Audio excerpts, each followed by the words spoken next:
प्रयागराज में सनातन का सबसे बड़ा समागम चल रहा है। त्रिवेणी में डुबकी लगाने की होड़ है।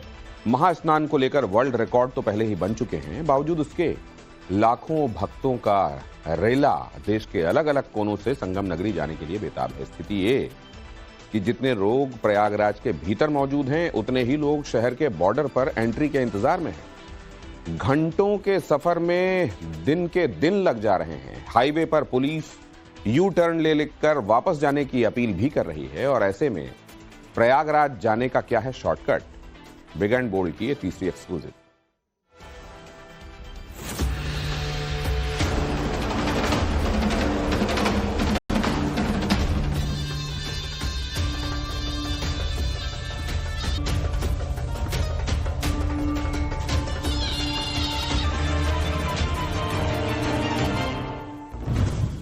दिल्ली टू प्रयागराज 12 की जगह 30 घंटे, सतना टू प्रयागराज 5 की जगह 15 घंटे, कानपुर टू प्रयागराज 4 की जगह 12 घंटे पीछे छूट चुके हैं। रिकॉर्ड टूट चुके हैं। अब तक 44 करोड़ श्रद्धालु संगम में डुबकी लगा चुके हैं। क्या आम क्या खास, हर कोई त्रिवेणी में स्नान कर पुण्य का भागी बनना चाहता है। आज की तारीख में संगम नगरी के अंदर जितने लोग हैं, उससे ज्यादा लोग शहर के अलग अलग बॉर्डर पर जाम में फंसे हुए हैं। प्रयागराज जाने के तमाम रास्ते पैक हैं। अगर आप लखनऊ प्रतापगढ़ के रास्ते प्रयागराज आना चाहते हैं तो 20 से 22 किलोमीटर के जाम के हालात हैं। जौनपुर होकर संगम नगरी आने के लिए 17 किलोमीटर जाम से जूझना पड़ सकता है। वाराणसी भदोई के रास्ते महाकुंभ जाना भी आसान नहीं है। 15 किलोमीटर तक ट्रैफिक जाम वाले हालात हैं। मिर्जापुर चित्रकूट के रास्ते 12-12 किलोमीटर, जबकि रीवा से प्रयागराज जाने के लिए 25 किलोमीटर तक जाम से जूझना पड़ सकता है। सड़क पर जाम के हालात ऐसे हैं कि लोग अपनी ही गाड़ियों में कैद हो चुके हैं। जो खाना लेकर चले वो खत्म हो गया। खासकर छोटे बच्चे और बुजुर्ग की परेशानी बहुत ज्यादा है। सबसे ज्यादा हालत खराब रीवा और कानपुर की तरफ से आने वाले लोगों के हैं। जाम में फंसे लोग मदद के लिए वीडियो बनाकर सोशल मीडिया पर पोस्ट कर रहे हैं। रास्ते करीब 300 किलोमीटर दूर कटनी में मध्य प्रदेश के पुलिस वाले लोगों से प्रयागराज नहीं जाने की अपील कर रहे हैं। लाउड स्पीकर के जरिए गाड़ी के साथ लोगों को वापस लौटने की गुजारिश कर रहे हैं। कुंभ में आस्था का सैलाब इस कदर उमड़ा है कि संगम नगरी में भी ट्रैफिक व्यवस्था चरमरा गई है। लाखों लोग स्नान के लिए लगातार पहुंच रहे हैं। प्रयागराज में उमड़े इस जन सैलाब से शहर की ट्रैफिक व्यवस्था पटरी से उतर गई है। सड़कें जाम हो गई है, गलियां जाम है। मेला क्षेत्र में पार्किंग फुल है। श्रद्धालुओं को 15 से 20 किलोमीटर तक पैदल चलकर घाटों तक पहुंचना पड़ रहा है। देखें तो संगम से वाराणसी की तरफ जाने वाला रास्ता है और यहाँ पर रेंग कर गाड़ियां थोड़ी थोड़ी देर में जो हैं वो चलती हुई नजर आ रही होंगी। और अगर पीछे की तरफ आप देखें तो आपको यहाँ से लेकर शास्त्री पुल और पीछे प्रयागराज तक इसी तरह का जो ट्रैफिक है वो नजर आएगा। और बीच बीच में ऐसा होता है कि कुछ मिनटों के लिए ट्रैफिक निकलता जरूर है, लेकिन उसके बाद ट्रैफिक जो है वो रुकता। और आप देखिए ये इस स्ट्रेच में थोड़ी दूर के लिए ट्रैफिक बढ़ा और उसके बाद आगे लंबा ट्रैफिक जाम जो है वो लोगों को देखने को मिल रहा है। और लोग यहाँ पर फंस रहे हैं जाम में, लंबे समय के लिए फंस रहे हैं। कितनी देर के लिए फंसे? सवेरे 4 घंटे से इधर। कहाँ से आ रहे हैं आप? हम शिरडी से आ रहे हैं। शिरडी से आ रहे हैं। 4 घंटे जाम में फंसे। सवेरे से 4 बजे से इधर लाइन में खड़े हैं। अच्छा, तो स्नान हो पाया कि नहीं? अभी स्नान हुआ।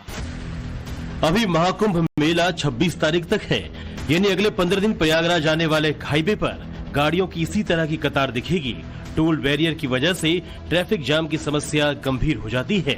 ऐसे में एनएचआई ने लाखों श्रद्धालुओं को राहत देते हुए संगम नगरी के आसपास के कई टोल प्लाजा को फ्री कर दिया है। बैरियर को साइड लगा दिया गया है, जिससे ट्रैफिक जाम की स्थिति खड़ी न हो। रोड ही नहीं, ट्रेन से अगर आपने त्रिवेणी स्नान का मन बनाया है तो कंफर्म टिकट के बावजूद ट्रेन में चढ़ना लॉटरी निकलने से कम नहीं है। प्रयागराज जंक्शन पर भीड़ को मैनेज करने के लिए रेलवे ने इमरजेंसी क्राउड मैनेजमेंट प्लान लागू किया है। इतना ही नहीं, शहर के प्रयागराज संगम स्टेशन को 14 फरवरी तक बंद करने का आदेश जारी किया गया है। रविवार को 12.5 लाख श्रद्धालुओं को रिकॉर्ड 330 ट्रेनों से प्रयागराज जंक्शन से उनके गंतव्य की ओर रवाना किया गया।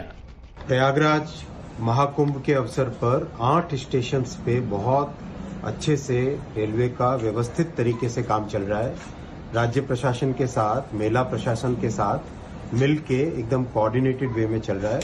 कल प्रयागराज जंक्शन से 330 गाड़ियां निकली है और आज भी बहुत ही व्यवस्थित तरीके से चल रहा है। जैसा आपने वॉर रूम के इसमें देखेंगे, कहीं पे कोई दिक्कत नहीं है। अगर कहीं पे कोई र्यूमर्स फैलाने की कोशिश करे तो उसको नहीं सुनना है, उस पर ध्यान नहीं देना है, सब कुछ व्यवस्थित। संगम नगरी में श्रद्धालुओं की भीड़ का साइड इफेक्ट राम नगरी और भोले बाबा की नगरी में दिख रहा है। अयोध्या में आस्था का सैलाब उमड़ रहा है। कई राज्यों से जो श्रद्धालु त्रिवेणी स्नान के बाद रामलला के दर्शन के लिए अयोध्या पहुंच रहे हैं। इससे अयोध्या के बॉर्डर पर गाड़ियों की लंबी लाइनें लगी हैं।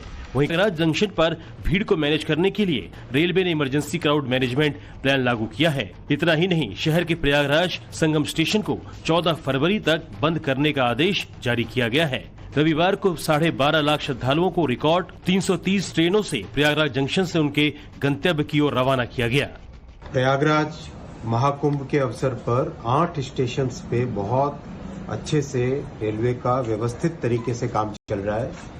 राज्य प्रशासन के साथ, मेला प्रशासन के साथ मिलके एकदम कोऑर्डिनेटेड वे में चल रहा है। कल प्रयागराज जंक्शन से 330 गाड़ियां निकली है और आज भी बहुत ही व्यवस्थित तरीके से चल रहा है। जैसा आपने वॉर रूम के इसमें देखेंगे, कहीं पे कोई दिक्कत नहीं है। अगर कहीं पे कोई र्यूमर्स फैलाने की कोशिश करे तो उसको नहीं सुनना है, उस पर ध्यान नहीं देना है, सब कुछ व्यवस्थित। संगम नगरी में श्रद्धालुओं की भीड़ का साइड इफेक्ट राम नगरी और भोले बाबा की नगरी में दिख रहा है।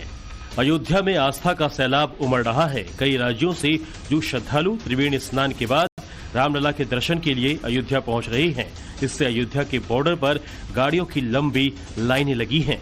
वहीं काशी से बाबा विश्वनाथ के दर्शन के लिए 25 लाख से ज्यादा श्रद्धालु पहुंचे हैं। भीड़ के चलते शहर में बड़े वाहनों की एंट्री बैन है। महाकुंभ के दौरान सिर्फ प्रयागराज ही नहीं बल्कि काशी में भी श्रद्धालुओं की भारी भीड़ उमड़ रही है। काशी में पलट प्रवाह का असर कुछ इस कदर है कि आप तस्वीरों में देखिए कि इस वक्त हम गोदौलिया क्षेत्र के अंदर मौजूद हैं और यहाँ पर लाखों की संख्या में जो श्रद्धालु हैं, जो भक्त हैं, वो यहाँ पर पहुंच रहे हैं और लंबी लाइन लगी हुई। जहां तक आपकी नजर जाएगी सिर्फ और सिर्फ जो श्रद्धालु हैं उनका रेला आपको दिखाई पड़ रहा होगा। सड़कों पर तिल रखने तक की जगह इस वक्त नहीं है और पूरे लगभग 1 से 2 किलोमीटर के पूरे इस परिक्षेत्र में इस वक्त ऐसे ही लाखों की संख्या में जो श्रद्धालु हैं वो यहाँ पर उमड़े हैं और इसकी वजह से अब क्राउड को कंट्रोल करने के लिए खुद जो पुलिस के आला अधिकारी हैं वो इस वक्त सड़कों पर दिखाई पड़े। आप सामने तस्वीरों में देखिए कि वाराणसी के पुलिस कमिश्नर मोहित अग्रवाल खुद अपने पूरी टीम के साथ इस वक्त गोदौलिया के इस नंदी चौराहे पर मौजूद हैं और यहाँ पर क्राउड को किस तरीके से कंट्रोल किया जाए उसको लेकर एक तरीके से ब्रीफिंग भी कर रहे हैं। बड़ी चुनौती यही है कि जिस तरीके से पूरे प्रयागराज के आसपास के इलाके में लाखों की संख्या में जो श्रद्धालु हैं, जो जाम की स्थिति बनी हुई है, जो उसका असर है वो अब यहाँ पर भी दिखाई पड़ रहा है और उसको संभालना प्रशासन के लिए एक बड़ी चुनौती भी है। महाकुंभ पर अभी 2 स्नान पर्व बाकी हैं। एक 12 फरवरी का माघी पूर्णिमा स्नान है जबकि 26 फरवरी को महाशिवरात्रि का स्नान। जाहिर है अभी पुलिस प्रशासन की चुनौती कम होने वाली नहीं है। ऐसे में अगर आप प्रयागराज जाना चाहते हैं तो बेहतर होगा कि 14 फरवरी के बाद से और 25 फरवरी से पहले त्रिवेणी स्नान का कार्यक्रम बनाएं, वरना आपको भी इसी तरह घंटों जाम में फंसना पड़ सकता है। ब्यूरो रिपोर्ट, टाइम्स नाउ, नव भारत।